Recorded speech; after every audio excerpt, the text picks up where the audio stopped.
नमस्कार। आपका स्वागत है आपके अपने चैनल उत्कर्ष एग्जाम जीके क्लासेस दिल्ली में। आज हम बौद्ध धर्म के बारे में चर्चा करेंगे, तो चलिए शुरू करते हैं। बौद्ध धर्म का इतिहास। इस्लाम और ईसाई धर्म के बाद बौद्ध धर्म दुनिया का तीसरा सबसे बड़ा धर्म है। इसके प्रस्थापक महात्मा बुद्ध शाक्यमुनि गौतम बुद्ध थे। बौद्ध धर्म भारत की श्रवण परंपरा से निकला हुआ धर्म है और दर्शन है। इसके प्रस्थापक महात्मा बुद्ध शाक्यमुनि गौतम बुद्ध थे। वे 563 ईसा पूर्व से 483 ईसा पूर्व तक रहे। इसका मतलब यह है कि महात्मा बुद्ध का जन्म 563 ईसा पूर्व में हुआ और उनका देहावसान यानी कि उनकी मृत्यु 483 ईसा पूर्व में हुई। ईसाई और इस्लाम धर्म से पहले बौद्ध धर्म की उत्पत्ति हुई थी। दोनों धर्म के बाद यह दुनिया का तीसरा सबसे बड़ा धर्म है। इस धर्म को मानने वाले ज्यादातर China, Japan, Korea, Thailand, Cambodia, Sri Lanka, Nepal, Bhutan और भारत जैसे कई देशों में रहते हैं। अब हम बौद्ध धर्म से संबंधित 43 महत्वपूर्ण तथ्यों पर चर्चा करेंगे और जितने भी प्रश्न प्रतियोगी परीक्षाओं में पूछे जाते हैं वह भी इससे ही संबंधित होते हैं। तो यदि आप इन तथ्यों को पढ़ लेंगे तो आपको इसके अलावा कुछ और पढ़ने की जरूरत नहीं है बौद्ध धर्म के लिए। चलिए शुरू करते हैं। बौद्ध धर्म के संस्थापक थे गौतम बुद्ध। इन्हें एशिया का ज्योतिपुंज भी कहा जाता है, मतलब कि light of Asia. Gautam Buddha का जन्म 563 ईसा पूर्व के बीच शाक्य गणराज्य की तत्कालीन राजधानी कपिलवस्तु के निकट लुम्बिनी, नेपाल में हुआ था। मतलब गौतम बुद्ध का जन्म लुम्बिनी, नेपाल में हुआ था, जो कि शाक्य गणराज्य की तत्कालीन राजधानी कपिलवस्तु के पास था।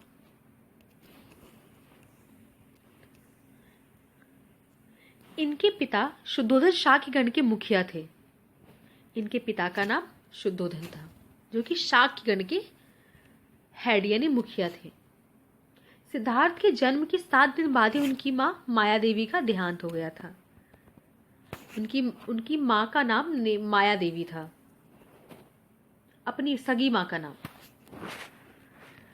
सिद्धार्थ की सौतेली मां का नाम प्रजापति था, प्रजापति गौतमी, और इन्होंने ही उनकी सगी मां के देहावसान के बाद इनको पाला था।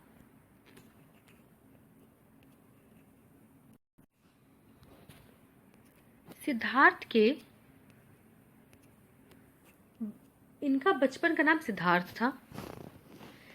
सिद्धार्थ का 16 साल की उम्र में दंडपानी शाक्य की कन्या यशोधरा से विवाह हुआ था, अर्थात सिद्धार्थ की पत्नी का नाम यशोधरा था। इनका एक पुत्र हुआ जिनका नाम राहुल था। जब सिद्धार्थ कपिलवस्तु के सैर पर निकले तो रास्ते में उन्होंने 4 दृश्यों को देखा। वे 4 दृश्य थे: एक बूढ़ा व्यक्ति, एक बीमार व्यक्ति, एक शव यानी कि लाश और एक सन्यासी।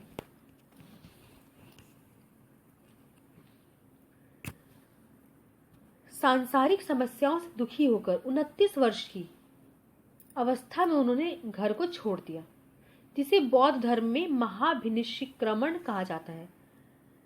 इसका मतलब यह है कि जब सिद्धार्थ 29 साल के थे तो उन्होंने संसार की समस्याओं से दुखी होकर घर छोड़ दिया, और बौद्ध धर्म में घर छोड़ने को महाभिनिष्क्रमण कहा जाता है। गृह त्याग के बाद बुद्ध ने वैशाली कि अलार कलाम से सांख्य दर्शन की शिक्षा प्राप्त की। अलार कलाम जो थे वो बुद्ध के पहले गुरु थे।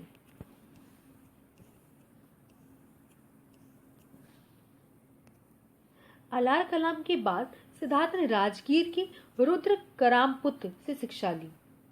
मतलब कि सिद्धार्थ के जो दूसरे गुरु थे वो राजगीर के रुद्र करामपुत्र थे। उर्वेला में सिद्धार्थ को कौंडिन्य, वप्पा, भादिया, महानामा और असागी नाम के 5 साधक मिले।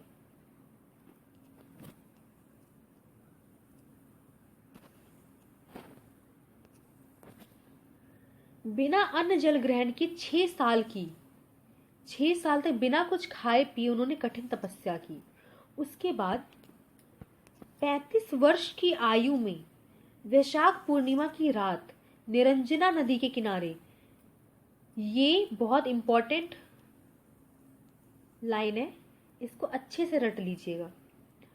6 साल तक उन्होंने बिना कुछ खाए पिए कहाँ तपस्या की थी और कब तपस्या की थी और उनको ज्ञान किस पेड़ के नीचे मिला, ये सारे क्वेश्चन परीक्षाओं में पूछे जाते हैं। तो फिर से हम इसको रिपीट करते हैं। उन्होंने 6 साल तक बिना कुछ खाए पिए, सिद्धार्थ ने 6 साल तक बिना कुछ खाए पिए कठिन तपस्या की और 35 साल की आयु में उनको वैशाख पूर्णिमा, दिन कौन सा था? वैशाख पूर्णिमा, उसकी रात, वैशाख पूर्णिमा की रात में नदी कौन सी थी? निरंजना नदी।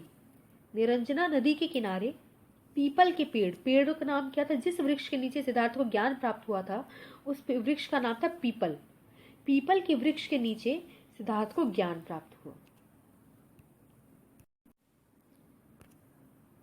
ज्ञान प्राप्ति के बाद सिद्धार्थ को बुद्ध के नाम से जाना जाने लगा।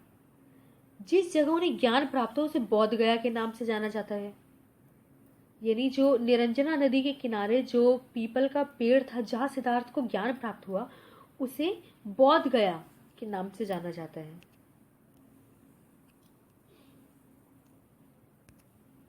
सिद्धार्थ ने अपना पहला उपदेश सारनाथ में दिया, जिसे बौद्ध ग्रंथों में धर्म चक्र परिवर्तन कहा जाता है।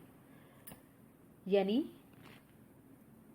पहला उपदेश देना धर्म चक्र प्रवर्तन कहा जाता है। बुद्ध ने अपना पहला उपदेश सारनाथ में दिया था।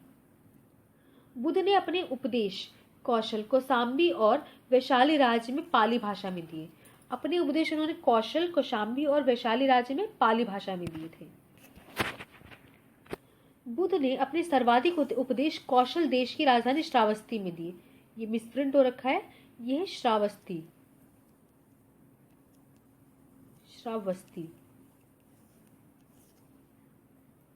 बुद्ध ने अपने सर्वाधिक उपदेश कौशल देश की राजधानी उस तत्कालीन समय में श्रावस्ती थी, वहां पर दिए थे।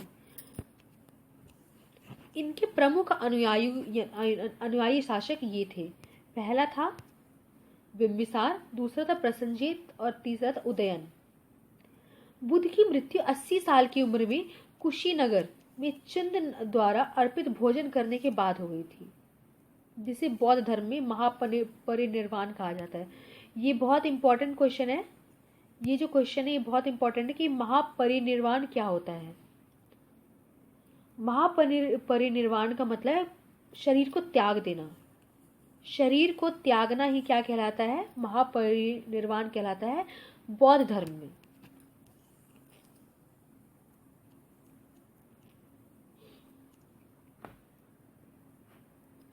मल्लों ने बेहद सम्मानपूर्वक बौद्ध का अंत्येष्टि संस्कार किया।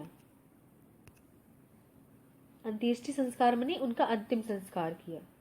एक अनुश्रुति के अनुसार मृत्यु के बाद बुद्ध के शरीर के अवशेषों को 8 भागों में बांट दिया गया और उन्हीं पर 8 स्तूपों का निर्माण कराया गया।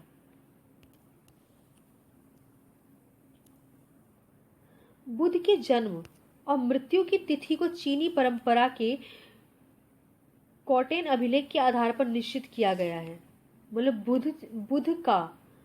गौतम बुद्ध का जन्म और मृत्यु की जो तिथि है उसको चीनी परंपरा के कौटेन अभिलेख के आधार पर निश्चित किया गया है कि उनका जन्म कब हुआ था और उनकी मृत्यु कब हुई थी।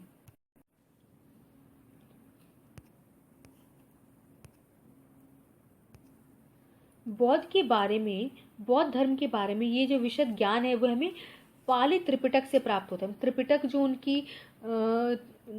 जिनकी रचना थी, जिसमें 3 प्रकार के पिटक आते थे, सुत पिटक, विनय पिटक और अभिधम्म पिटक। उससे हमें पता चलता है बौद्ध धर्म के बारे में। बौद्ध धर्म अनिश्वरवादी है और इसमें आत्मा की परिकल्पना भी नहीं है। मतलब यानी बौद्ध धर्म आत्मा को नहीं मानता और ना ईश्वर को मानता है। बौद्ध धर्म में पुनर्जन्म की मान्यता है। बौद्ध धर्म मानता है कि एक व्यक्ति का पुनर्जन्म होता है मरणोपरांत। तृष्णा को क्षीण हो जाने की अवस्था में ही बुद्ध ने निर्वाण कहा है।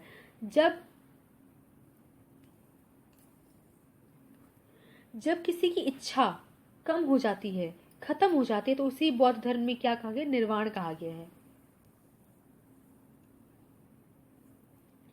बुद्ध के अनुयायी को दो भागों में बांटा गया था। पहले थे भिक्षुक, जो कि बौद्ध धर्म के प्रचार के लिए जिन लोगों ने संन्यास लिया उन्हें भिक्षुक कहा जाता था। दूसरे थे उपासक। उपासक किन्हें कहा जाता था? गृहस्थ जीवन व्यतीत करते हुए जो बौद्ध धर्म को अपनाते थे उन्हें उपासक कहा जाता था। इनकी न्यूनतम आय 15 ईयर मतलब कि 15 साल थी। बौद्ध धर्म में प्रविष्ट होने को उपसंपदा कहा जाता था।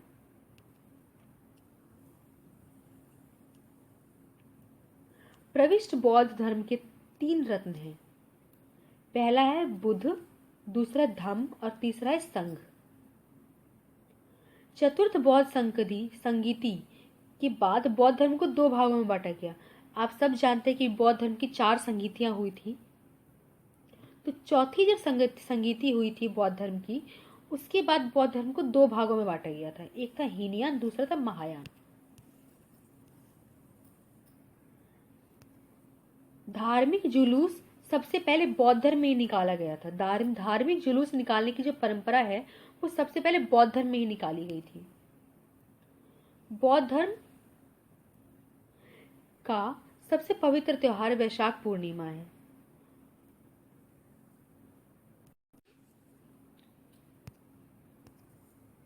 बौद्ध धर्म का सबसे पवित्र त्योहार वैशाख पूर्णिमा है। यह सबसे पवित्र त्योहार इसलिए है क्योंकि इसी दिन, वैशाख पूर्णिमा के दिन ही बुद्ध का जन्म हुआ था, बुद्ध का महापरिनिर्वाण हुआ था और बुद्ध को ज्ञान प्राप्त हुआ था। इसलिए इसे बुद्ध पूर्णिमा के नाम से भी जाना जाता है।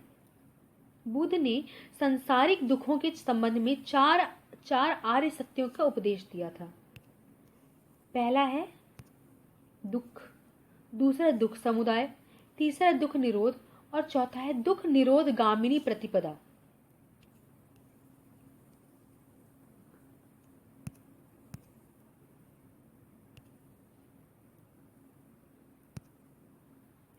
सांसारिक दुखों से मुक्ति के लिए बुद्ध ने अष्टांगिक मार्ग की बात कही है। ये साधन है सम्यक दृष्टि, सम्यक संकल्प, सम्यक वाणी, सम्यक कर्मांत, सम्यक आजीव, सम्यक व्यायाम, सम्यक स्मृति, सम्यक समाधि।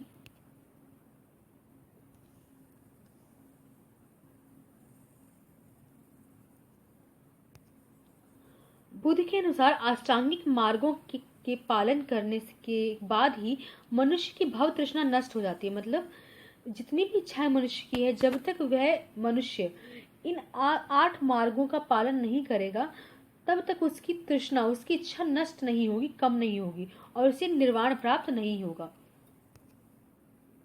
बुद्ध ने निर्वाण प्राप्ति के लिए 10 चीजों पर जोर दिया है। ये 10 चीजें हैं: अहिंसा, सत्य, चोरी न करना, किसी भी प्रकार की संपत्ति ना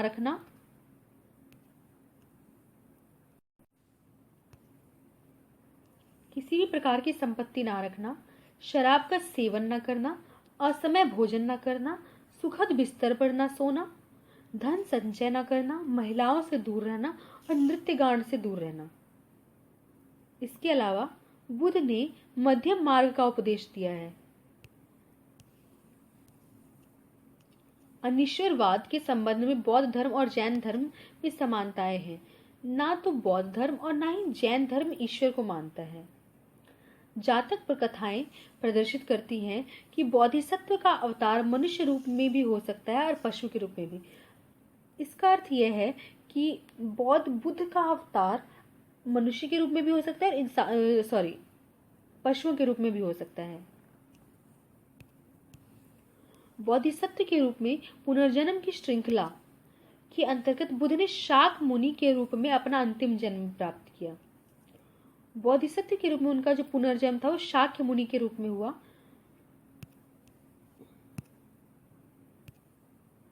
इसके अलावा सर्वाधिक